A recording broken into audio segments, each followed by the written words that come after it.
हज़रात मोमिनीन अस्सलामु अलैकुम व रहमतुल्लाहि व बरकातुहू। आज हम एक अहम शख्सियत के हवाले से गुफ्तगू करने जा रहे हैं। वो शख्सियत भी मोहताज तारुफ़ नहीं है, लेकिन अपनी इंकिसारी की वजह से ज़्यादा उर्फ़ आम में नहीं पहुँच सकी। इस सिलसिले में हम बात करेंगे मोहतरम मुज्तबा हुसैन साहब एडवोकेट से, और जानेंगे कि ज़ाहिर है कि आपकी का इस्तक़बाल करते हुए आपकी खिदमत में सलाम मोहब्बत पेश करते हैं मुज्तबा साहब। और क्योंकि एक लखनऊ से आपका एक अहम ताल्लुक़ रहा है, यहाँ की जो एक्टिविटीज़ रही हैं उसमें भी आप मुसलसल शरीक रहे, तो क्योंकि इस वक्त का मौजू है क़िबला का हैदर नक़वी साहब, जो कि अभी हाल में ही जिनका इंतकाल हुआ। हालांकि ये हम लोगों को अफसोस है कि हम लोग उनके इंतकाल के बाद गुफ्तगू कर रहे हैं। वो एक अहम शख्सियत थे, एक अहम घराने से उनका ताल्लुक़ था। हम चाहते हैं कि थोड़ी सी गुफ्तगू आपके हमरा हो जाए कि वो किस घराने से ताल्लुक़ रखते थे, क्या उनकी शख्सियत थी, उसके बाद जो उनकी इंकिसारी थी उसकी भी कुछ वजह होती हैं कि अपने को ख़ुद को गोशा नशीन कर लेना। तो मैं चाहता हूँ कि उनके बारे में कुछ आप थोड़ा सा हमारे नाज़रीन को बता दें। अस्सलाम वालेकुम। आपका बहुत बहुत शुक्रिया कि आपने इतनी ज़हमत गवारा की। और मैं ये बता दूं कि ये वो खानवादा है, वो था इसलिए कि बहुत से लोग इंतकाल फरमा नहीं है, है इसलिए कि अभी भी रिजवान मौजूद हैं। हाँ, खुदा सलामत रखे उनको, खुदा सलामत रखे, और आगे उनको दीनी खिदमत और इल्म दीन की खिदमत करने का मौका अता हो। बेशक। ऐसा है कि मैं इनको अरसे दराज से जानता था। इनके वालिद साहब भी मेरे मकान में, अली शब्बर साहब क़िबला भी आए हैं, आते रहे हैं। खाने की फरमाइश, हमने पूछा क्या खाएं, कहने खिचड़ी खाऊंगा। ये सादगी, ये उलमाए कराम जो खिचड़ी खाएं, समझ लीजिए उनका मिजाज कितना सादा था। वो इतने कमसुखन थे, इतने ईमानदार, इतने मुरव्वतदार, इतने नेक के अल्फाज नहीं है कि बयान किया जा सके। ये समझ लीजिए, इसमें कोई मुबालगा नहीं है। हाँ, मुबालगा नहीं है। मैं उनके यहाँ जाता था, बराबर जाता था। छोटा सा हुसैनाबाद रईस मंजिल का वो क्वार्टर, वहाँ बैठते थे। फिर उसके बाद एक दुकान मोहम्मद अली हैदर साहब को हम लोगों ने अलॉट कर दी थी। अच्छा। वो भी मुरव्वत में कब्ज़ा नहीं ले रहे थे, कब्ज़ा कराया। मोहम्मद अली हैदर साहब भी उतना ही सीधे, इतना ही शरीफ, इतना ही नेक यहाँ आते थे बराबर। मैं क्या अर्ज़ करूँ, वो दौर, उनकी बातें, कितनी बातें याद हैं। कभी कभी फाके में भी काटा है उन लोगों ने, अल्लाह, ये समझ लीजिए आप, मगर हाथ नहीं फैलाया और चेहरे से मुस्कुराहट नहीं गई। मैंने जब भी उनसे मिला, अक्सर मजालिसों में या अक्सर वो नमाज़ पढ़ने गया तो खुद रईस मंजिल में ही वो नमाज ही पढ़ाते थे हज़रत मुस्लिम अलैहिस्सलाम के रोज़े पर। तो जो उनके चेहरे पर एक सादगी थी और एक मुस्कुराहट से मिलना, आहिस्ता से गुफ्तगू करना, बिल्कुल, तो वो शाइस्तगी जो लालच नहीं थी, कोई बेईमानी का तो सवाल ही नहीं पैदा होता है। और मैं तो बल्कि इससे थोड़ा सा और आगे, उनको जो शख्स अपने हक की बात ना कर सके, वो दूसरे के लिए क्या, मतलब दूसरे के माल पे क्यों नजर डालेगा। उन्होंने, मैं ट्रस्टी, हुसैनाबाद ट्रस्ट का ट्रस्टी था, इलेक्टेड ट्रस्टी था। जी। तो मैं जाता था, पिक्चर गैलरी में ऑफिस था। जी। तो ये हुआ कि उनकी ख्वाहिश थी कि रईस मंजिल में जनाब मुस्लिम का रोज़ा बने। अच्छा, तब तक नहीं था। वो अड़चने डालते थे, ट्रस्ट परमिशन देता नहीं था। मैं वहीं बैठ गया, कुछ लोग थे पुराने, आज भी गवाह हैं। जी। बैठ गया, और बैठने के बाद मैंने सेक्रेटरी को बुलाया। जी। मैंने कहा अभी परमिशन दीजिए। मैंने उस पर सैंक्शन की, सेक्रेटरी का ऑर्डर जारी कराया। वो आज रोज़ा जो है बहुत अच्छी शक्ल में है, आपने देखा होगा। जी, मैं जाता हूँ। और ये इन्हीं लोगों की ख्वाहिशों और मेहनतों और काविशों, लोगों के ताउन से बन गया। आज एक तामीरी काम, क़िबला का भी बहुत अहम रोल रहा है। बहुत, इन्हीं का तो रोल। मैं इन्हीं के पास तो जाता था, मैं ट्रस्टी था। जी। तो हम डीएम को समझते नहीं थे उस वक्त, अजी सेठ डीएम थे। तो हम लोगों को ये मालूम था कि हमारे पावर क्या है। हम क्योंकि वकील हैं, लिहाजा जानते हैं कि इसकी मैनेजमेंट में ताकत किसकी होती है, किसके कलम में ताकत होती है।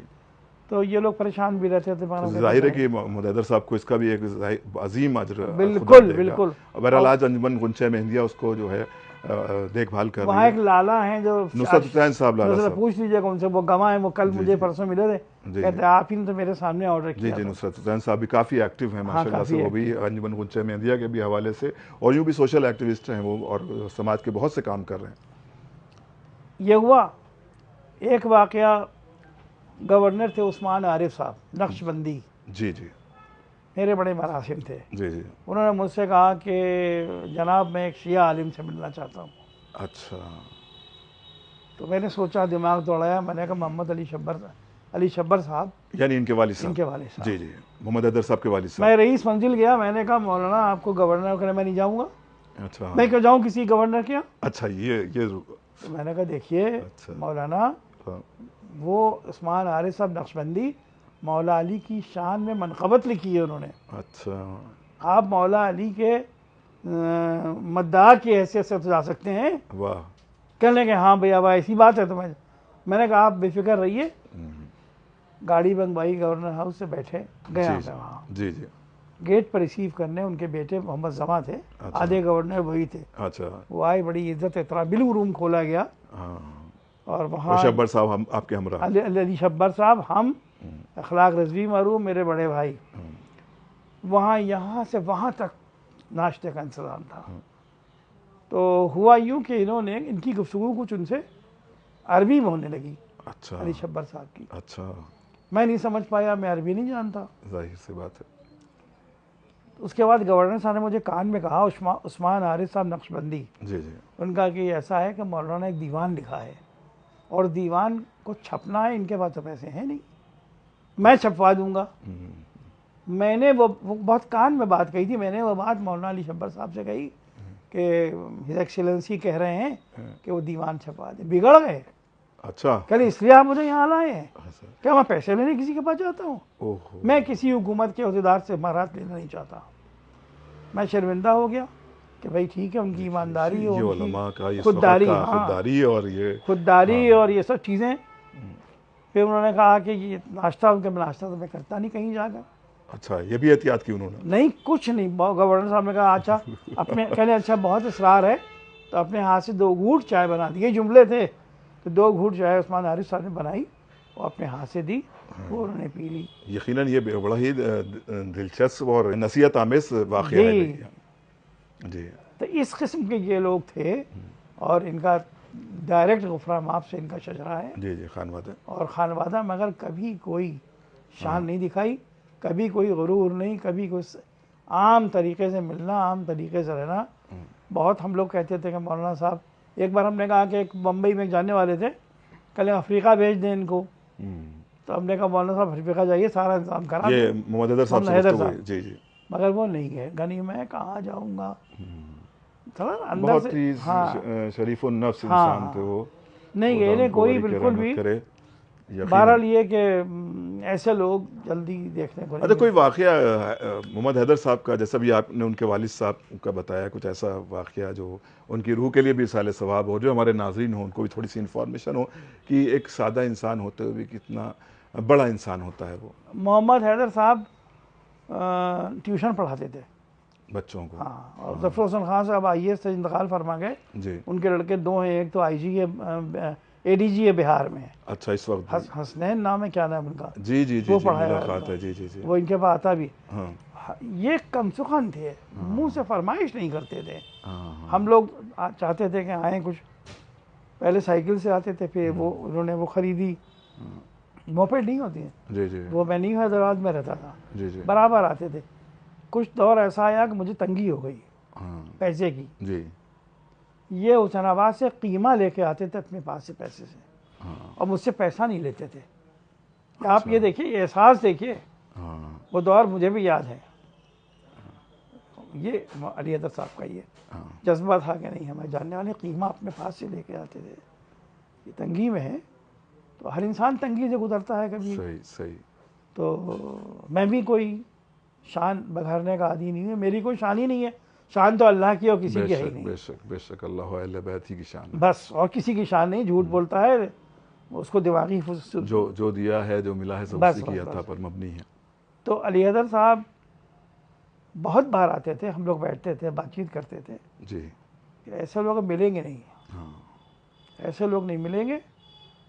रिजवान में अल्लाह ने कुछ सलाहियतें दी हैं, खुदा उसको कामयाब, अल्लाह खुदा कामयाब करे, तरक्की करें, कौमी खिदमत करें और अपनी बहनों का ख्याल रखें। बेशक। किसी की शादी नहीं हुई है। जी जी जी। इनके भाई भी अभी किसी अच्छी तरह इस्टेब्लिश नहीं है।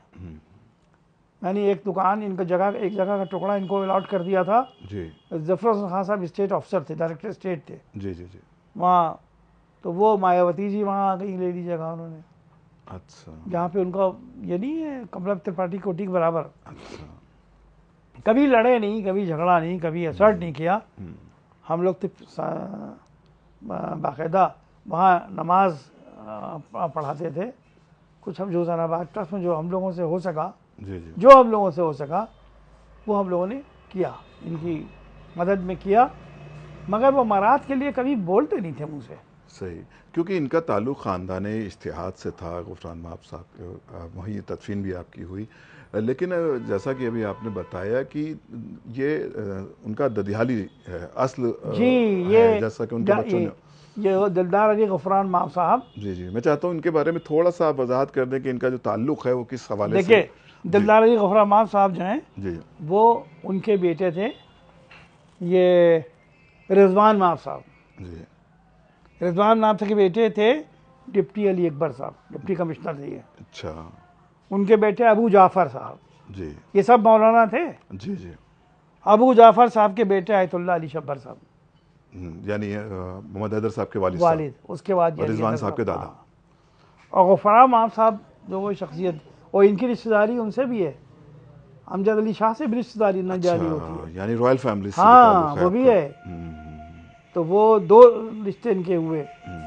और ये मगर कभी कभी फरमाइश नहीं, कुछ नहीं।